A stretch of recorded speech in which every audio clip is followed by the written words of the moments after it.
I'm talking about the Slave Patrol. Next.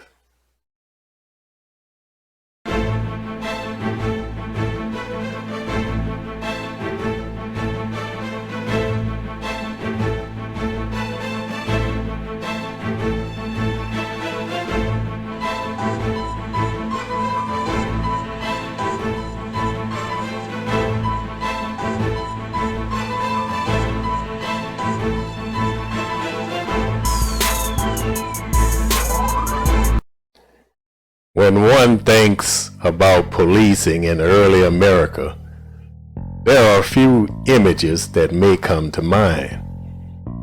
A county sheriff enforcing a debt between neighbors, a constable serving an arrest warrant on horseback, or a lone night watchman carrying a lantern through his sleeping town.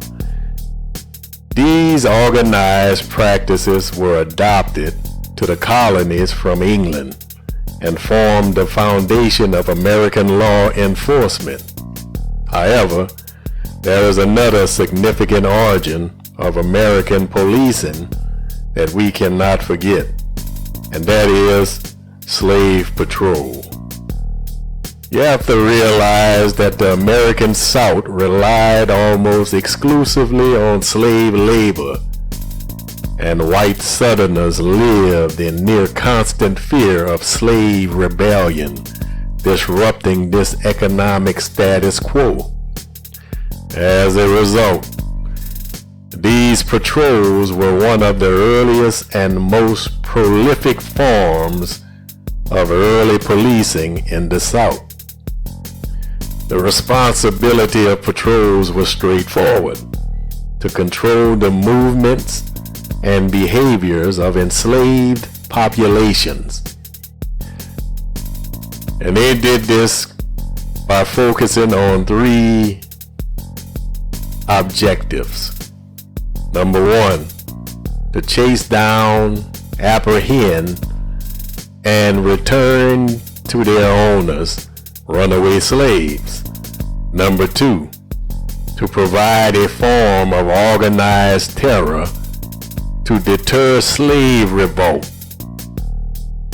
And number three, to maintain a form of discipline for slave workers who were subject to summary justice outside the law.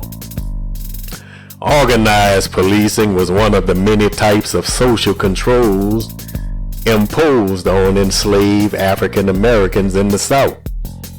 Physical and psychological violence took many forms, including an overseer's brutal whip, the international breakup of families, deprivation of food and other necessities, and the private employment of slave catchers to track down runaways.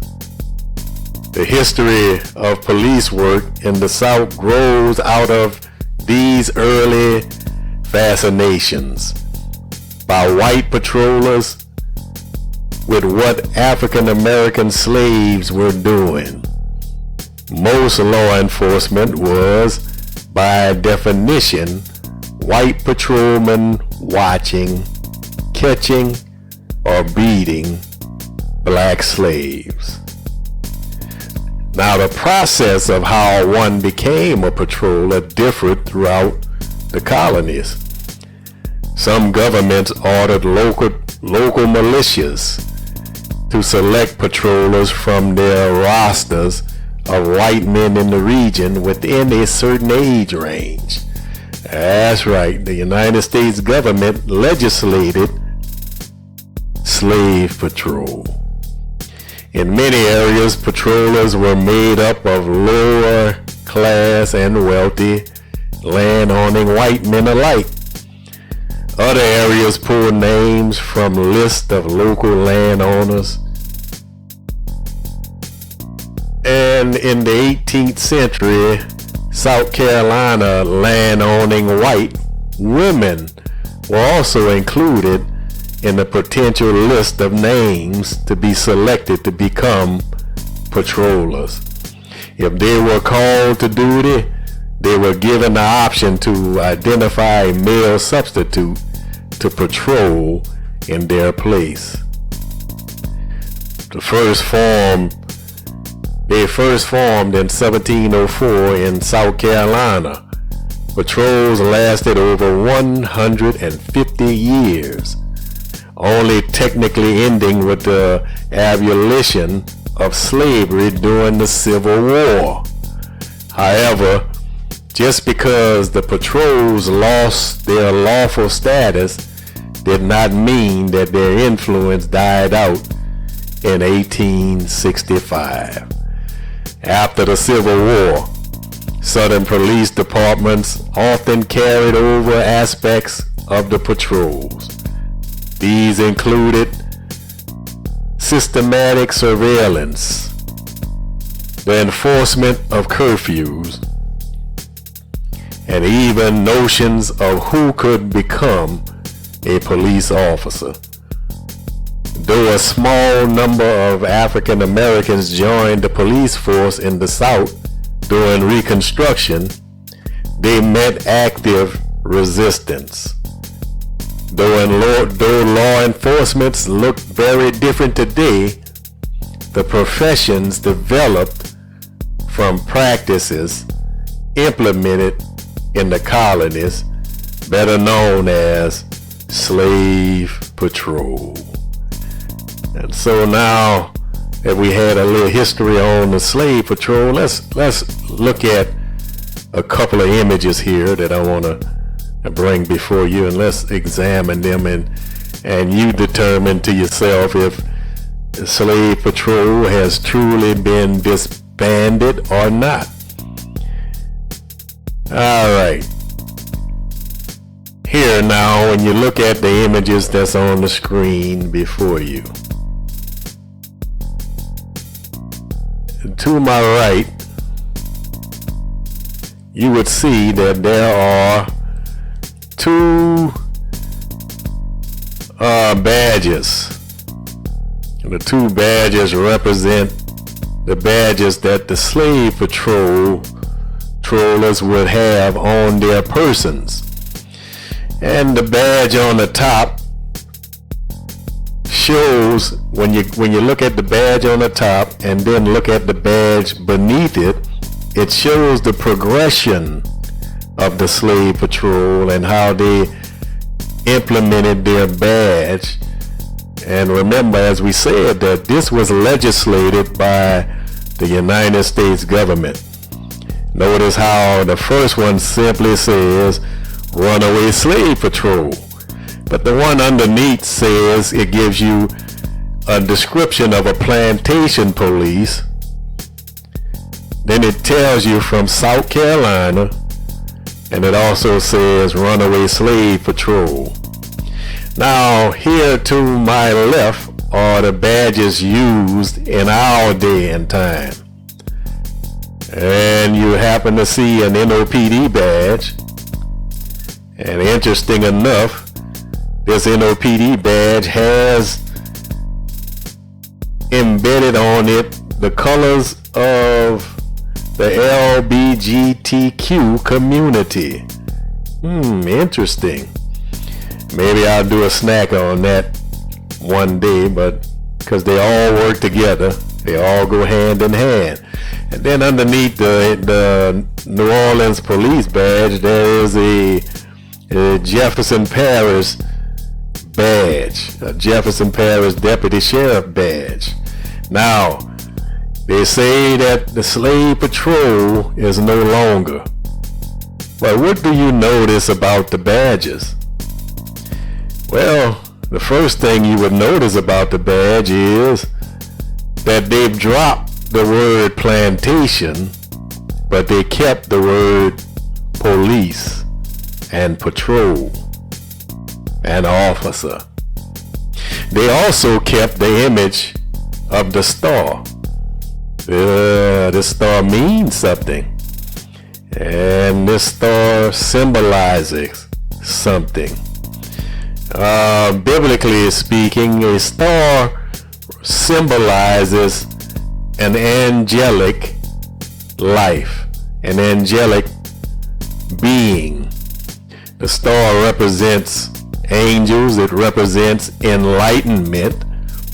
And if you know anything about the satanic cult, you would realize that the person they call the enlightened one is no shorter than the person known as Satan himself. As a matter of fact, the Bible even mentions the image of a star in the Old Testament and the New Testament. If you would research, if you would, in your Bible, the pagan god Malak. God warned the children of Israel about following Malak. And Malak's image was, you guessed it, a star. Now here's the interesting thing about Malak as a pagan god. Malak, also known as Melech, aka Baal, and aka Satan. All these titles refer to the Dark One himself. Now Malak, when you research the story of Malak in the Bible, I don't have time in this snack to do it now. However, you would discover that God warned the children of Israel not to let their children pass through the fire of Malak. In other words, child sacrifice was known to be made to this god. Could that be a coincidence that these individuals who are assigned or claiming to be assigned to protect the lives of the citizens of this world, especially the black citizens, are killing our children? Could there be some kind of coalition of child sacrifice going on behind this symbol? One thing about symbols that you have to realize and understand is that any symbol that has been set apart and dedicated towards a certain entity, it still holds power towards that entity. And these individuals could be wearing this badge and not really realizing that they're being influenced by this star. At least I hold you too long. Let's go to the next image. Now these are the badges. Now let's look at the handcuffs. To my right is the slave handcuff, and to my left is the handcuffs we use today. Now let's go to the final images, and then I'll give closing remarks, and we'll close out this historical snack. Now here to my right, the image on top and the image on bottom is images of excessive force being applied to an African American, a person of color. Notice in the images that there are, in the top image, there are more than one officer on site. Now I know I can hear what you're saying. Well, Nigel, there are some good officers. There are some good police officers. All of them are not that way. That is true. I agree with you. As a matter of fact, they are so good and so loyal that they will not even interfere in the wrongful doing of excessive force, even if they are on the scene while it's going down. While the excessive force is taking place, notice that they will not involve themselves to try and prevent their fellow officer from carrying out excessive force. And there's a reason behind that. But before I get into the reason behind that, let me show you, look at the image to my left. Now the image to my left is a recent image. As a matter of fact, this white guy in this image just recently, I believe this week, the beginning of this week, killed 10 people. But look at how he's greeted by the law enforcement officers. You don't see excessive force. As a matter of fact, you see them, when you look at the video image of it, you see them carefully escorting him. Now, this is a killer. If there's any person that you want to apply excessive force in apprehending to, you think it would be someone who just killed 10 people, and one of them for sure was a police officer. But look at the difference in how the law enforcement handled the person of white skin compared to the black skin individual. Now, here's the thing. Here's my final thoughts on the matter. The police officers are like a fraternity. Yes, they swear to uphold and to protect the law and individuals, but they also do the same towards each other. And police officers will never go against each other. Once again, you can say, well, it's just maybe just the good police officers were never on site when they applied excessive force to George Floyd and killed him and killed the other black citizens wrongfully. Well, this is one thing that may be a fact, but I also know that if they were so good, how come if not one of these so-called good officers who were not present made an open protest against the wrongful death of these black citizens? Now, I may be wrong, and if I'm wrong, please hit me up in the comments and share with me the link where they had one officer, one good officer. I'm not asking for more than one, but just one to prove me wrong. One good officer that stood up and protested openly to the media. Now, another interesting thing is that in most of these cases, there were more than one officers on the scene when these black people were killed wrongfully. Notice how the media never interviewed the officers that were on site. Notice how only the police chief was put out in front of the media like a puppet to answer the questions the way they were told to respond to these questions. And there's a reason for that, as I suggested. And I would refer you to, in closing, Agenda 2030. In the Agenda 2030, you got to realize that the Agenda 2030 is the goals of this government, the goals of this world, to implement some things, to put in place some things in the beast system. The beast system. That's right. Now, like I say, you Bible students know that Paul alluded once in the Bible that Satan himself is in control of this age.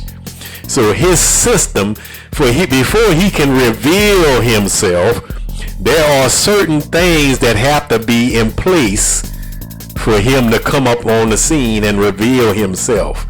And that will bring the beast system to its highest point.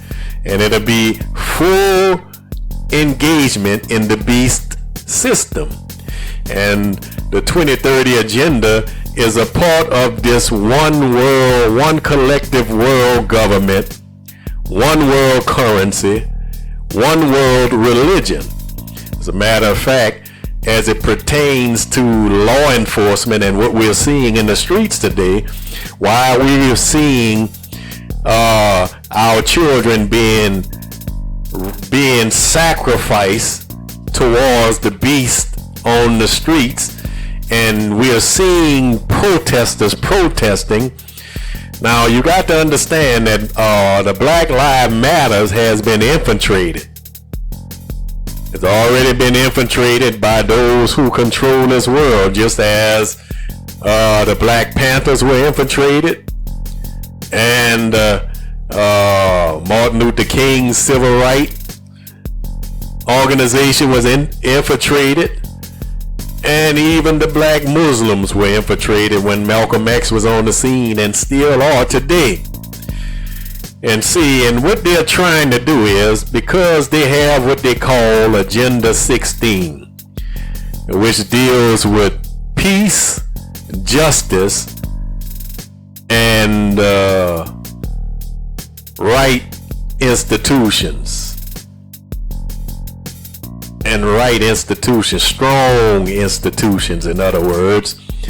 What the hand behind the scene is doing, in case you don't notice, in order for them to push a legislation for you to vote on and to believe is necessary, they got to create a scene for you to believe that it is necessary. So they're going to create chaos. It's always the same method with these people. They create chaos, and then they come with the answer to the chaos. And because of the fear of life and the fear of our children being put to death by law enforcement on the streets, you'll be surprised how many people would blindly support these legislations.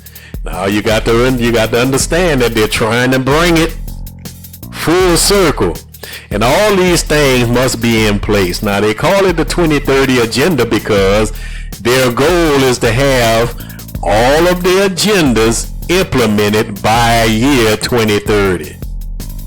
So the beast system is designed to implement some things that have to be in place before Satan reveals himself in earth and take his place as the false Messiah. And that's when it's going to really get serious for the believers in the world. You say that you love Jesus, you say that you would die for Jesus, well, the time is coming where you would have to prove how much you love Jesus, when your life is threatened, when you have to make a public decision and public choice of either you gonna worship this world system or worship the Christ, the true God. Then you would be put to death. We'll see how many of the true Christians will stand with the Christ. Well, I certainly hope you enjoyed this historical snack on the slave patrol and the comparison of the slave patrol to our modern day police officers, for that's what they were birthed out of. Until next time, God bless you.